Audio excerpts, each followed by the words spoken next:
What's up, everybody? It's Heat Override, and I'm ready to bring the pain this week. Ooh, yeah. I have a special guest on, a guy that I've known for a very long time. So a guy that I've went to war with in the pizza industry because, man, we would get 100 high orders, and he'd be sitting there trying to get it out, bang that stuff out so we could get those deliveries and make that money. Introduce yourself, Jason. How you been? Yo, this is Jason Bainey with Next Level Gaming. How's it going, everybody? It's going good. It's going good. So now that we're going to catch up a little bit, tell me about Next Level Gaming. I seen you one day randomly handing flyers out. It's definitely have grown since then. I see the page growing, everything going on. So give me a little bit of where the passion came from and where this started. Right. I mean, the passion initially came from in our family room growing up with video games. Mhm. My parents always made it a point to do activities with us. And as more options became available with the advent of the Atari 2600 and whatnot, Yeah. we would spend some quality time together. And I was fortunate enough to have both parents in my life. It was, very impactful for me and Yep. had my brothers and that. So we always had things to do. We always try to do everything together as much as possible, and I really have that strong upbringing. But yeah, Yep. Rob, as we're boys coming up, we have so many interests. Hmm. And as we come along into our teen years and into our adult years, there's things that we shed, but obviously video games stuck with me. So I'm going to be a gamer till I die, I'm and with that's a you on that. passion of mine. I love it, dude.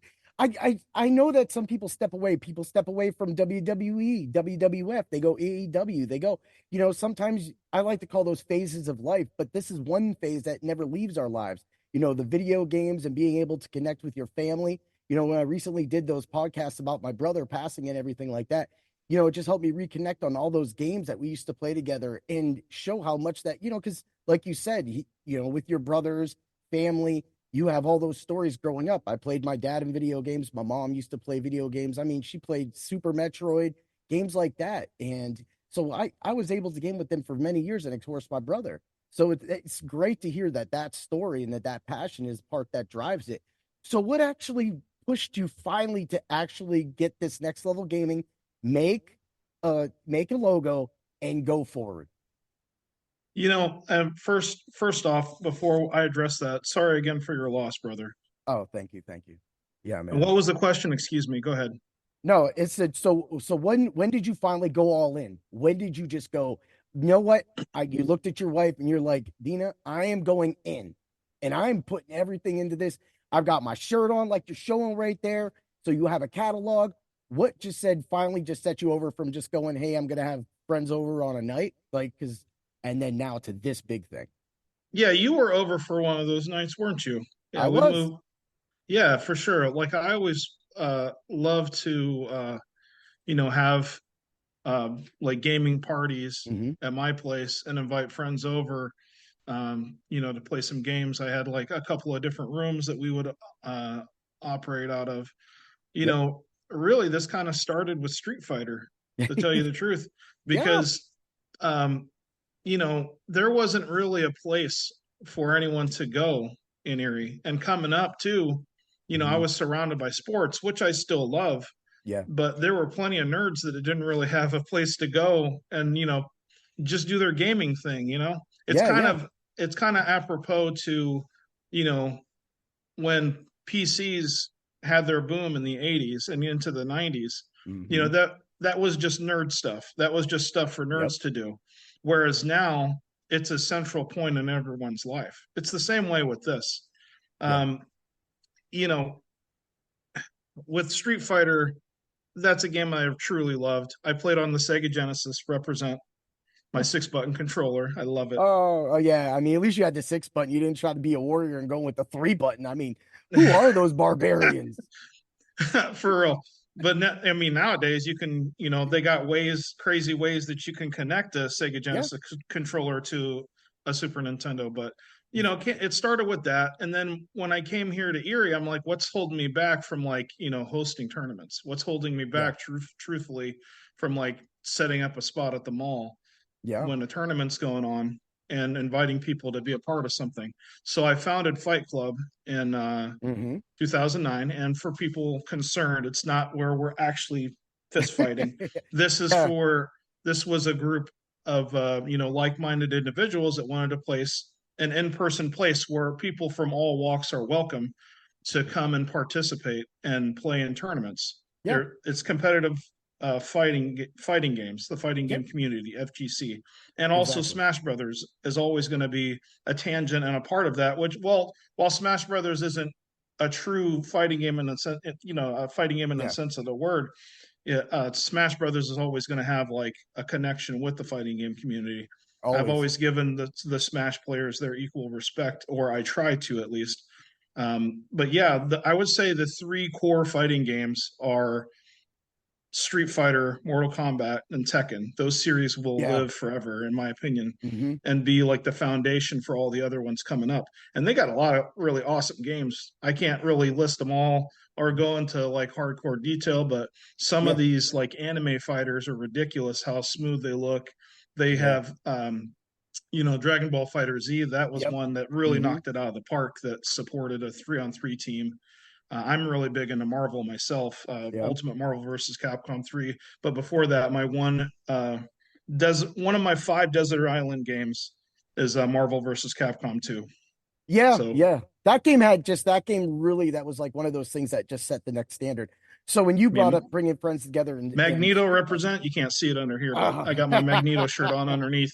So yeah, so when you brought up Street Fighter 2, that was like the big thing. So when I rented that for the Super Nintendo first day that we rented it, man, like it was like friends that I ain't seen for a minute came out the woodwork. There was at least 15 people in my living room, all just passing the controller around, learning all the things because we didn't have joysticks. At least I didn't have a joystick at that time. So yeah. for me, it was just like passing the Super NES controller, boom, boom, boom. We all set up with this where because I change it, which is really funny because are you a guy that changes the button configuration? I can't remember, or do you keep it the I same where always it's do. It's because of this reason. Okay, okay? um, you know, coming up, I didn't really have an arcade to speak of in my hometown in Hmm. Indiana. But as soon as I moved to Terre Haute, I lived in the arcade. X-Men versus Street Fighter. That was one that I'm always going to remember, and Hmm. that has a close personal spot in my heart. Yeah. Um, and with that is the button layout. You have all kinds of different button layouts. You have hitboxes. You have ergo. Our hand is naturally in an arc, Yes. but I grew up with and was accustomed to the original six. So straight across, you know, Yep. weak, medium, uh, weak, Petty. medium, and heavy punch, weak, medium, heavy kick. Essentially, Yep. they have correct names, but I'm not gonna, Yeah. Every it's game cap. changes, so. Yeah, for sure, for sure. But So. because of that, like any of the fight sticks I get, I always orient them so it's the original six format. And plus, two, I'm a Mhm. little barrel chested, so like having the buttons too close to the stick, I feel like I'm cramped in my own, on my own Yeah. lap or whatever. So And that's something that's always been one thing you pride yourself on is that you not only playing on those controllers that you just described but also being able to build them, and that's sure, something that I always thought that was really good. So like for me, of course, it would be the Super NES controller, and then we would pull it in, we would do the punches on the we would do the yeah. kicks on the thing, so it'd be L, It, Y, and B would be the kicks, and then the punches would be on the outside. and again, So. too, as you're using it more and more, you get accustomed to it. As you practice with it, you're getting accustomed to that setup. Hmm. Not only the controller, but whatever the display latency is. These days that's an important thing. Yes. With back in the day, it was all CRT, so which they consider to be like 0 point for display lag. Hmm. Not to nerd out too much about it, but No, I it's know it's what you all mean. it's about the interaction you connect with that setup. Your Yes. screen, controllers. It's what you get accustomed to, what you come up with. For Hmm. me personally, I always felt like it was a hindrance to have shoulder buttons and to try to like move my thumb and press a shoulder. I mean, Yeah, yeah, it like looked when you like do I the was like light cocking punches. a gun or something. And Yeah. it's always like, the face buttons were always a priority to me. And it's Hmm. kind of like these are the redheaded stepchildren are on the Yes, left it and right is. shoulder. You know what I mean? Like, and No, then as yeah. soon as I had the ability to have like six buttons across, I was in heaven. It's Yeah. perfect, you know. And it sets it up because, like, for you, you're able to take that from your home and you're able to translate to the arcade. Whereas, like, someone For like sure. me, I couldn't do that. So I had to go back. I had to go from the arcade, which once the Street Super or, Street Fighter 2 came out, the first one, that Hmm. one kind of set me back when I went. So then when I went to you, like you said, your house, or I went to an Sure. arcade, I had to have a learning curve. So that Well, was different. what's interesting is that, and I'm always jealous about the arcades in Japan.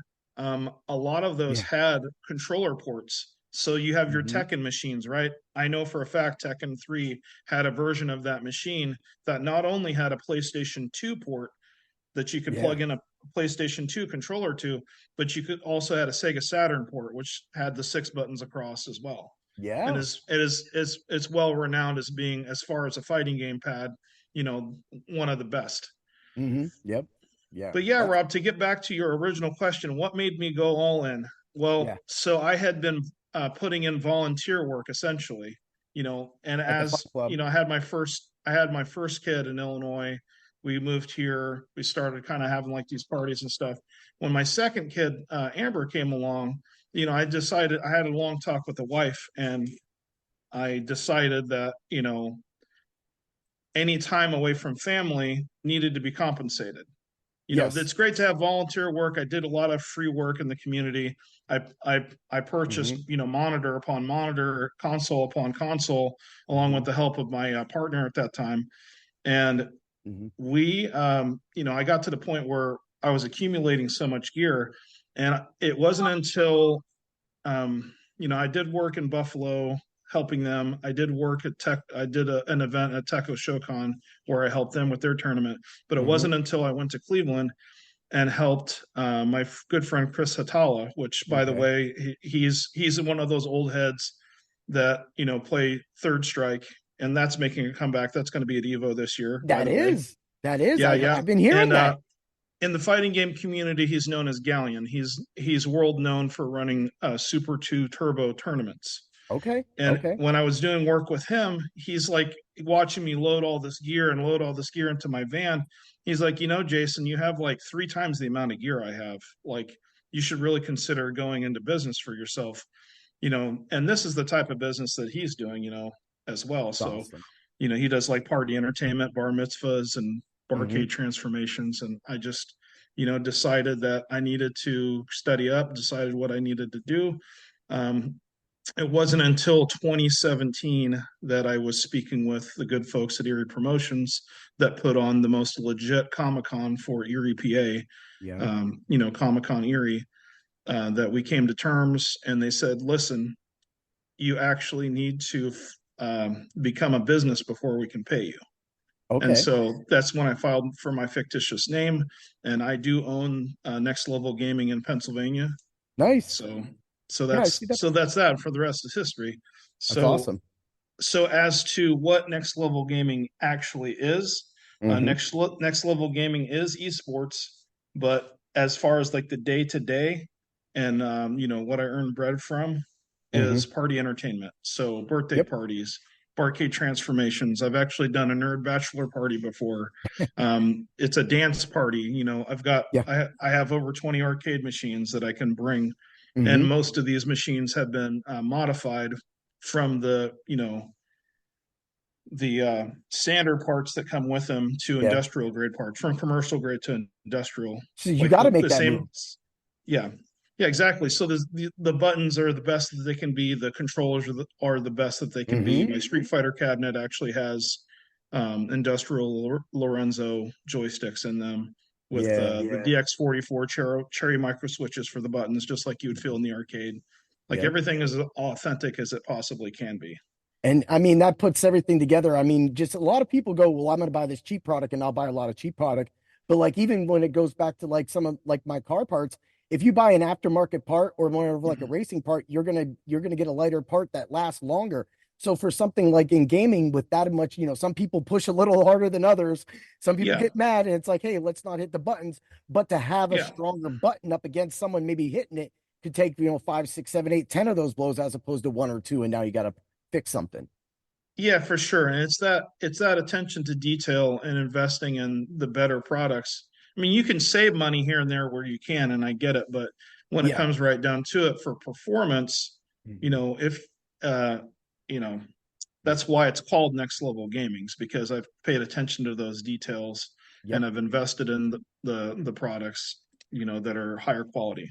Yeah, and that's because you care. You want to give, like you said, you want to make sure that control. So if someone goes, "Well, hey, the controller was off," no, you have the best. You have better than the best. You go to a regular arcade, you're not going to get what's in my machine because what's in my machine is better than what's in there. So therefore, you have no excuse. You're going to have the best equipment to perform the best you can that day in your fighting games.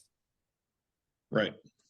So, so what games are you into right now a lot? Like, I mean, of course, it's got to be some kind of fighting game because, you got to stay, got to practice and stuff like that. To be honest, I'm kind of getting up there in age, and sort of the old man sets in a little bit. Like, I just want to. Sometimes I just want to sit back and play StarCraft on the N64 for hours, Yeah. or like when I get off of work, I have a Miss Pac-Man machine that is in my Hmm. downstairs bedroom Oh, that I can just as I'm like coming in the door, I can yep. go and play that, or I can switch over to Dig Dug, and Dig Dug is like one of my all-time favorites. Dude, that's crazy. I don't think I actually know that, but you bringing it up right there. Actually, I just listened to a Talk is Jericho episode where he had Billy Mitchell on. And I was like, holy crap. So I had to listen to it because, of course, that was kind of like, you and then bringing up the King of Kongs. And they talked about that and about the whole little, the feud that they had between him and Mr. Awesome. And then being able to actually meet the creator of Pac Man. And he was like, that was one of the things that was just really crazy. And then he talked about some of the tournaments he had. I think he mentioned one last year where he actually won it, beat the last year champion, but his son was third. So it was one of those things to where he's actually been able to make that. And he said the same exact thing you said about keeping family together and being able to game and things like that. I don't know if you kept up on it, but when you just said that whole Pac Man and Dig Dug, he brought up Dig Dug and he brought up Galaga and things like that. It just made me think about Sure. that whole podcast, man. To be honest, like Galaga wasn't my game coming Yeah. up, and I didn't even know about the two ships until this arcade one up craze was hitting the market, Hmm. and when I finally got one, I'm like I realized how to I learned how to do it. It's pretty interesting. That happens to be one of my daughter's favorite games as far as the old school arcade games. So Yeah, I was a Galaxian guy. I liked Galaxian. You're going to hear Missile Command all the time, things like that. sure, Those are just games that we all played a lot. And, those, because it goes back to the roots. And I think that a lot of people, and that's what, Billy was saying to Chris, was that, when you talk about all this gaming and he looks at his son and playing COD, and he's just like, I can't keep up with these kids nowadays because he said, I had a joystick and one button. Now you have 10 buttons, you have pressure sensitive and all this stuff. He said, I just kind of keep to my old school stuff. So that's kind of like, it's really nice sure. to see that happen and talk about that because that's something we both have in common. But yeah, if I had to list desert island games, it would be in no particular order. Okay, Okay. StarCraft for N64 because I just Hmm. love the feeling of that controller in my hand, no matter how much slowdown there is. Yeah. Yep. Marvel versus Capcom 2, Hmm. Worms Armageddon for the I knew Sega you were going to say Dreamcast. worms. I knew you love that game. Yeah, Ultra Street Fighter 4, and I don't know, Marvel 3 has a good place in my heart too. But when they Hmm. changed the physics in the game from Marvel 2 to Marvel 3, I had a hard time adapting to that, and I was just getting my butt kicked. Hmm. And it's pretty much like there's ways to stop it, but uh, when they start combos on you, when these kids are starting combos on you, you might as well like grab a hold of some handles and just hang on for the ride because like it's It it's is. it's it's a difficult pill to swallow. No, I was playing. I just randomly loaded up Mega Man X last night and started playing. And man, at the end of that, plus being in that tournament last week, and then of course just my normal job, dude, my hands were hurting at the end of that. I was like, dang. But Yeah. when you talk about desert island games, for me, I have so many games. So like Final Fantasy VI would definitely be one of those games. I'm gonna go Super Street Fighter 2 Turbo, of course, as being one of those games. And then the other Yep. ones I would go Secret of Mana, of course, too, because if for some reason anybody else washed up on that shore, if maybe two other people washed up on that shore, I know I got a three-player game to play and that game that I love a lot. So, uh, but it's games like that, and that's one thing that I've been doing a lot of is getting into that video game music community, the VGM community with the Messenger who does, he's an Erie podcaster that does that show. And with him, I met this guy Martyrus and I met Professor Tom and all these other guys, and they just talk about games. They talk about the chip tune sets. They talk Sure. about things I never knew about that, like you probably are accustomed to, because me, I was like, video Yeah. game, bang, put it in, boom, play. And they talk about all the difference and how the actual, I didn't know. I always thought that the Super Nintendo just sounded better than the Genesis, but the Genesis sound chip was actually better than the Super Nintendo. I didn't know that. Yeah. The thing is with the Sega Genesis, it's about how you program and use it. Like Yuzo Koshiro was an amazing composer. And back when Streets of Rage 2 released, he actually had a Sega Genesis that he was using at the nightclub and playing the techno tracks off of that. Yeah. And it Oh, was dude. very popular at that time. The way music comes out of the Sega Genesis is pretty Hmm. amazing. Um, the sound effects, on the other hand, can be a little bit rough. Um, you know, what with the Yeah. gem and all that. Like there's episodes, man. There's so much knowledge that I can impart. Yeah. GameSack, that's a good YouTube channel to check Hmm. out. You can check out all kinds of you just a basically like a rough take of like all these poor like they have entire episodes dedicated to uh you know software that pushes the console's Yep. hardware limits, and they Hmm. have some that are like make the console look bad, and there's some that make it look great. Yeah. um I the Super Nintendo has that amazing sound to it, and it's kind of like a surround sound, like an echo Yes. to it. Hmm. Like, and there's always the comparison about it though too, because like um things tend to slow down if you have like a shooter and that you're trying to play on the Super Nintendo. That would always bog down. Shooters are like were a Hmm. priority to me coming up, I and agree with that. not to mention too, when I got into college, it was like '94, right? Hmm. And so I had dropped. I believe it or not, I uh, I had dropped video games for a while. Yeah. Like the Sega Genesis launched in '89. Yep. I was with the Sega Genesis for those, two initial years, Hmm. and the Super Nintendo was just nowhere. Like it was left in Japan, unfortunately. Yep. And I had already made my choice at that point. When you're a kid, you can ask for one console for Christmas. That's exactly it. You're a little greedy kid if you're asking for more than one game console for Christmas. So Exactly. I went full arcade, I went full shooter and enjoyed it. And Hmm. if this is telling whatsoever, the best game voted unanimously that ever come out on the Super Nintendo was Super Metroid, and it Yes. released while I was in college, Hmm. while I had stepped away from the video game scene. So Nintendo, I'm sorry, but you missed your opportunity to leave an impression with your 16-bit console. With me personally, you missed it. Sorry. Yeah, so for me, it was a lot of that too. And I think it was like because a lot of my friends ended up getting the Super Nintendo. And then my buddy Dave got the Turbo. So then when you talked about that, of course, got me, I wanted to get the Turbo. So around that time, of course, I had the Super Nintendo, I had a Genesis, I had a TurboGrafx 16 and an eventual 3DO. So, Right. and so that gave me like Aero Blasters and Blazing Sure. Lasers on the Turbo. And so I Air had Buster on the shooters like Sega that. Genesis, I think it was. Yeah, yeah. And then Axley on the Super Nintendo. And then you got Phalanx, which actually has a great soundtrack itself too. And when you have all these games and you talk about shooters, and they also had great racing games too. So I love Oh Top yeah. Gear, the Top Gear series, the music in the Top Gear series was just phenomenal. You have whole groups dedicated just to that music, remixes. Sure. It's just so much in those years. Well, I gotta say, are the best years in music too. I mean, you had Dre's album, you had Cube's album, you had the Double Drop of Hmm. Final Frontier, and This Is How It Should Be Done from DJ Magic Mike. You had so many different things going on during 93 and 94, the system switchovers and just so much content that we were able to touch. And like you said, with the My 3DO and having Super Street Fighter 2 Turbo, I was able to get that from Software Etc., that hookup that allowed me to use my Super Nintendo controllers For sure. with my 3DO, which you played on. Yeah, I did. We did play on it, and since then I've acquired my own 3DO, and Oh have yeah. like with all my other consoles Hmm. that don't inherently have like an RGB out for them. Yes. I've modded them for that, so I can Hmm. get crystal clear 480p and upscale it to 1080p, Yep. straight out of the 3DO. That's exactly kind of what I set up too. So because I didn't want to overload, like for some reason the refresh rate on my TV isn't too bad, so I'm able to play my TurboGrafx 16 in that mode. Because what I Sure, did was I went online and I figured out how to bypass and not buy the turbo booster. So I took my actual turbo that I could actually go coaxial or whatever, pull that in, or RFT, whatever, you know what I mean, and you put sure. that off to the side. So I took this one that my mom found cleaning one day, but that part was gone that went to the TV.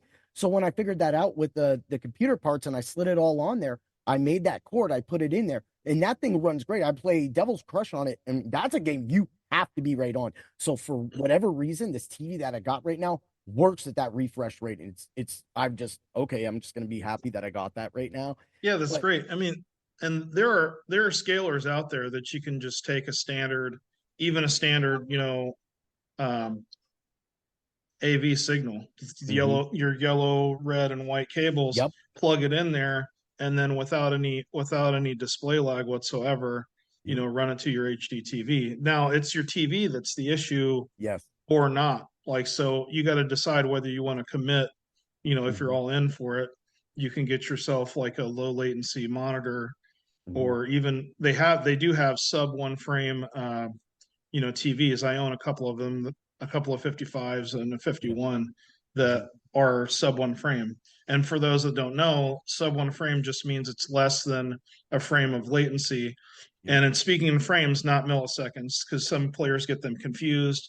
And some Smash tournament players, they'll think that, like, a millisecond is a frame, and they'll blame that for the reason that they lost their tournament or match or whatever. No, I agree. It's just like it's just why I can't play like Madden online, because if they're got that dude or you get those guys that mess with the cord, I'm a timing person. I'm gonna step back, drop, pump fake, go. Right. And if Sure. any of that is any kind of lagged at all, I cannot play. I just can't. And it's just like I'm like, all right, well then I don't. I don't do it because there's no reason for me to do it if my mind's gonna operate at that speed and I cannot, allow the computer, the TV to, or the latency with the internet being part of that to be at my best, then there's no reason for me to play. So 60 hertz is, 60 frames per second, right? Mm-hmm. So a frame lasts 16.66 milliseconds. Mm-hmm. So any combination in your chain between whatever controller latency you might have and your display, the time it Mm-hmm. takes for the signal to actually come up here on screen Mm-hmm. can is contributive to the display lag. Even the PlayStation 3's version of Ultra Street Fighter 4 versus the Xbox 360's version of Street Fighter 4 had three more frames, introduced three additional frames of latency, And that means a which is lot. why at major tournaments they in a large sweep they Mm-hmm. converted 100% over to Xbox 360 at that time.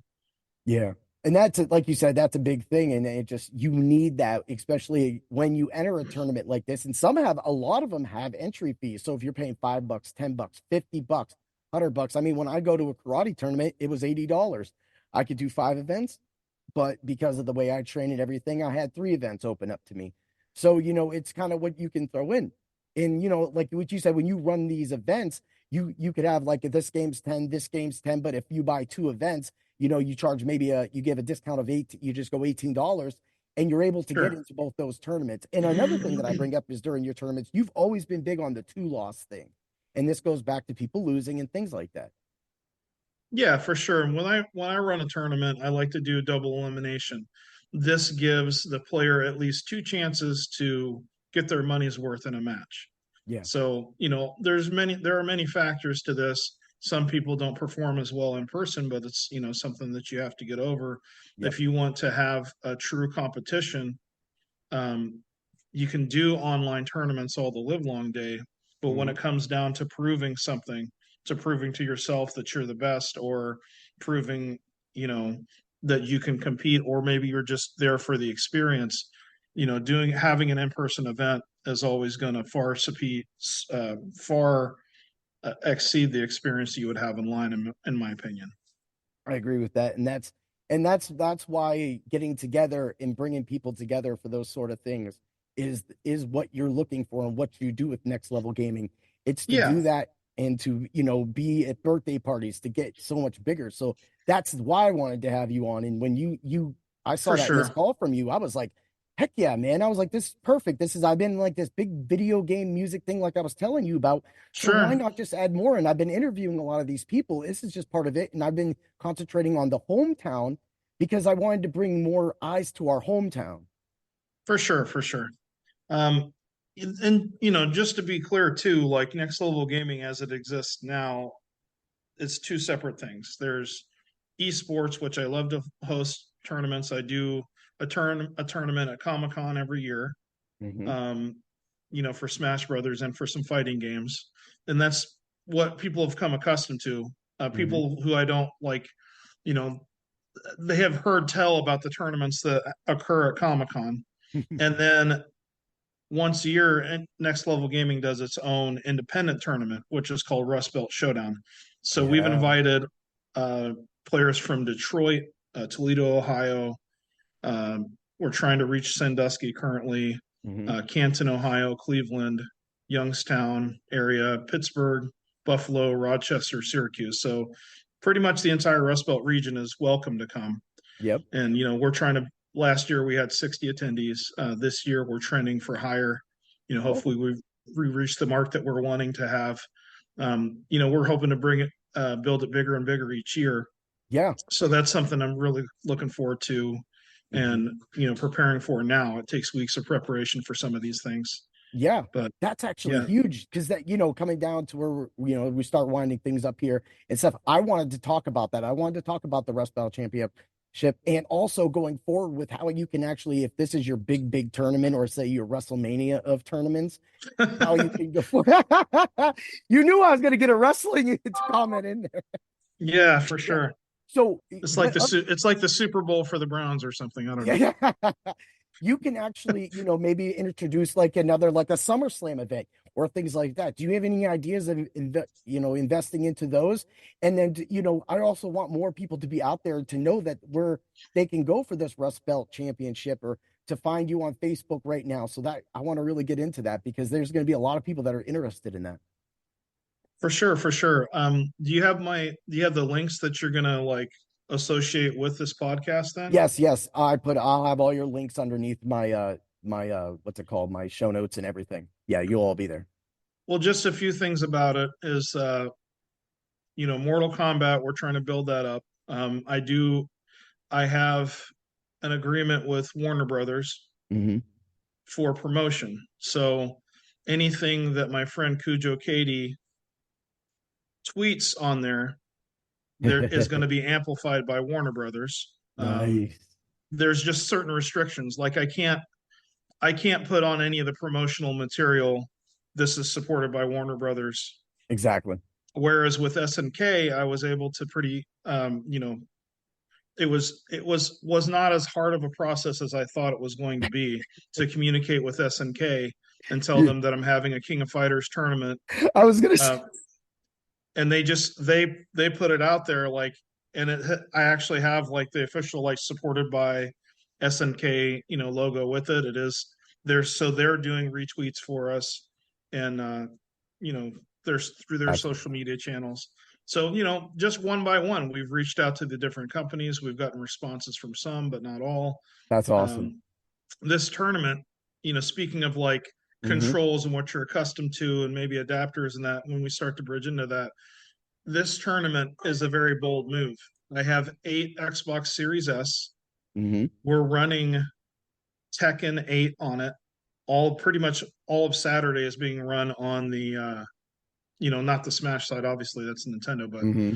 is being run on Series S with Brook adapters that allow you to use a PlayStation 3 controller, a PlayStation 4 controller, a PlayStation 5 controller. You can even Hmm. use a Wii Pro controller on it if you were feeling Ooh, froggy. Like you yeah, can use whatever you want on these systems with these adapters. that's So great. I basically, it's not like a hey, use it if you need it. I actually have dedicated adapters to each setup for this. Yep. Um, so for that tournament weekend, um, it's a pretty full roster, but I can tell you, Mortal Kombat 1 is the very first tournament kicking it off. We're going to be streaming that from start to finish. Mm-hmm. And then from there, um, it it's a bunch of different games, but Mm-hmm. we aim to stream the top three in So each Mortal tournament. So when Kombat's. we get down to like losers finals and winners finals, Mm-hmm. so we got Mortal Kombat, KOF Yep. 15, Smash Brothers Melee, Mm-hmm. it's Guilty Gear Strive, Yeah. Smash Ultimate, Street Fighter 6. That's Saturday. And then Yeah. on Sunday is a bunch of fan favorites. So this is a 2 day event. Yeah, Two so days this is event. April. I was like, this is 2 days. Yeah, so April 20th is the first day that I mentioned. April Mm-hmm. 21st, we're going to have Killer Instinct. Mm-hmm. We're going to have Dragon Ball Fighter Z, or some Mm-hmm. people just call it Fighters with a Z. Fighters. Yep. My friend Rob Paskey likes to say Super Super NES NES. with a Z. NES. I do. But yeah, we're gonna have Ultimate Marvel versus Capcom 3, Tekken Ball. So in Tekken Ball, you actually like you have your two Tekken players, Mm-hmm. and there's a ginormous beach ball that you're trying to hit at each other. I remember this. And then That used to be hilarious. we have Ultra Street Fighter 4. Mm-hmm. These are a lot of these are kind of like the fan favorites. Yep. Yep. But then but then Tekken 8 is going to be the grand finale of it. That's Okay. going to be on Saturday. Or Woo. no, that's going to be on Sunday the 21st. Man, you make me want to go So get that game. so Mortal Kombat 1 confirmed. This is new information. We haven't posted it yet. Mm-hmm. $300 pot bonus. Woo. Smash Ultimate has a $500 pot bonus. Uh-oh. Street Fighter 6 has a $500 pot bonus. And Tekken 8 on Sunday, the grand finale of the weekend, has a $1,000 pot bonus. Hey, if We the do people, we have players coming from Atlanta, Georgia, yeah. New York. Ooh. We got, I'm hoping to get the Michigan guys here. We have players coming from Youngstown, Ohio, Pittsburgh. The Buffalo crew Mm-hmm. is very well known. Yep. Joey Fury, he's world known for Tekken, and he hails from Buffalo. Yeah. This guy's a legend. I don't Uh-oh. know if he's going to show up or not. We'll see. I'll have It's to hit kind of up a my we'll see. Buffalo guys. They do something kind of like you out of Buffalo. And the Game Heads United guys, they kind of do something like this. And they always have tournaments too. Maybe some of the when they see this, maybe some of those guys will come down too. You never know. Yeah. That's Yeah, I mean, crazy. we got players coming from Rochester. We have Mm-hmm. at least one coming from Attack from All Sides in Syracuse. So we'll see. Yeah, This is it's awesome. something that I hope, if it's anything like last year, we had very low attendance except for the last week. And Yep. then the attendance just kind of like blew up. People Mm-hmm. decided they finally wanted to go, and then Yeah. it just blew up there in the last week. So we're already at 25 or 26 attendees for the tournament weekend. So Oh, see, that's awesome. All right. Well, it was great catching up with you and everything, man. And I want to thank sure, you for coming on and representing Next Level Gaming. You know, everything you did and everything, just seeing the whole dream and just working with you and hearing all the different stories about for you sure. talking about this. I know how much passion this is, and there isn't a better guy I know Yeah. in the industry that can try to put this passion out. Yeah, So thank you. there's the fighting game stuff, but for the day to day, if you guys need a party, if you Yep. guys want to have great party entertainment, I have 2-player games, 4-player games, six Yep. player games, 8-player Smash Brothers, and even 10-player Bomberman. And you want to have something fun, you can hire me for your next indoor or weather permitting outdoor event, and I That can is. make a really special occasion occur for you. All right. Well, thanks a lot, Jason. You have a great day, brother. You too, man. All right. Peace. Peace.